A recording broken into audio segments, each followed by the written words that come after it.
To honor the aforementioned undergraduate student who loves Alexander the Great, we must absolutely talk about Alexander the Great for a little bit.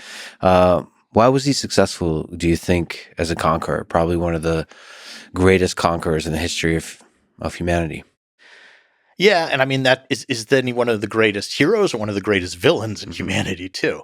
It's like Julius Caesar. He's famous for conquering Gaul. Well, about 1 million people were killed and 1 million enslaved in that. So does it make him a horrible person or one of our heroes? But Alexander is a combination of two things. One is he really just was a skilled individual, and he was one of those guys who had it all. He was smart, he was athletic, and he was supremely charismatic. I mean, it's obviously one of these people that would walk into a room and everyone just kind of gravitates to him. He had that magic that made him an effective leader. And secondly, he was lucky because it wasn't all him. He inherited a system created by his father, Philip II. So he was in the right time at the right place and had this instrument placed in his hands, and then he had the intelligence and the charisma to go use it. So it's one of these coming together of different things. But often his father's contribution, I think, is not recognized as much as it is. It's his father who reformed the Macedonian army, who came up with that system of equipping them with the sarissa, this extra long spear that made them really effective, created the mixed army. So one of the keys to Alexander's success in a tactical sense is that his army was composed of different elements: heavy cavalry, heavy infantry, light infantry, missile troops. And he understands that he can use these in different and flexible ways on the battlefield. Whereas a lot of warfare before then had just been you line up, two sides smashed together. So he did clever things with this army that was a better tool than others did.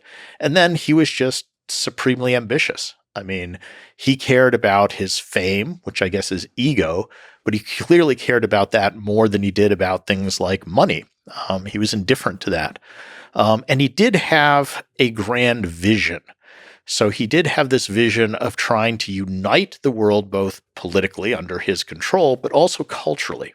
And this is an interesting thing. So he was very open, in fact, insistent of trying to meld together the best elements of all the different cultures. So he himself was a Macedonian, but he admired Greek culture, so he pretty much adopted Greek culture as his own. When he conquers Persia, he starts adapting elements of Persian culture. He dresses in Persian clothing. He marries a Persian woman. He sort of forces thousands of his troops to marry local women. He appoints Persians to positions of power. He integrates Persian units into his military. He really wanted to fuse all these things together. And some people see this as a very enlightened vision that, he's not just, I want to conquer people and now they're my slaves. That he was really trying to create this one culture that was sort of the best of everything. Others see it, of course, as a form of cultural imperialism. You're destroying other cultures and trying to warp or twist them into something.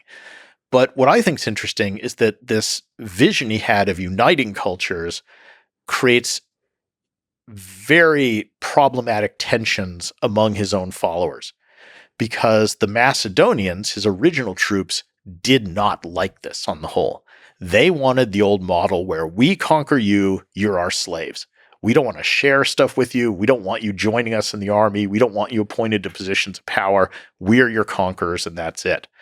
And so Alexander had to deal with a lot of friction from his own oldest, most loyal elements at the way he was being, in their eyes, too generous to the conquered.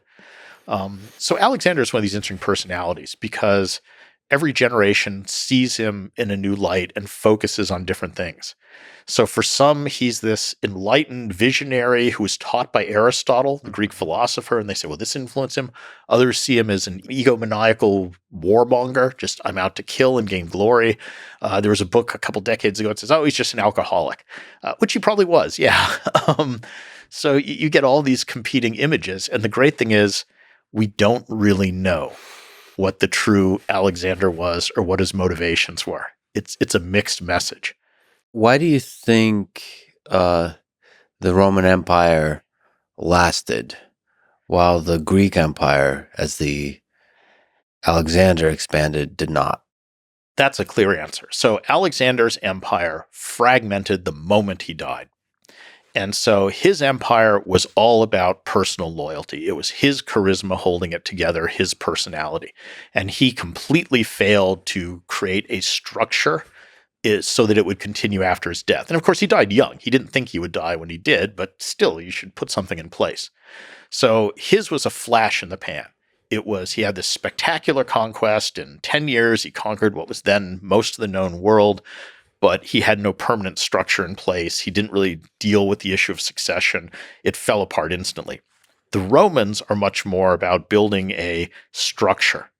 So, I mean, as we talked about a little, they were very good about incorporating the people they conquered into the Roman project. I mean, they're oppressive, they're imperialistic as well. Let's not whitewash them. I mean, they had moments when they would just wipe out entire cities. But on the whole, they were much more about trying to bring people into the Roman world.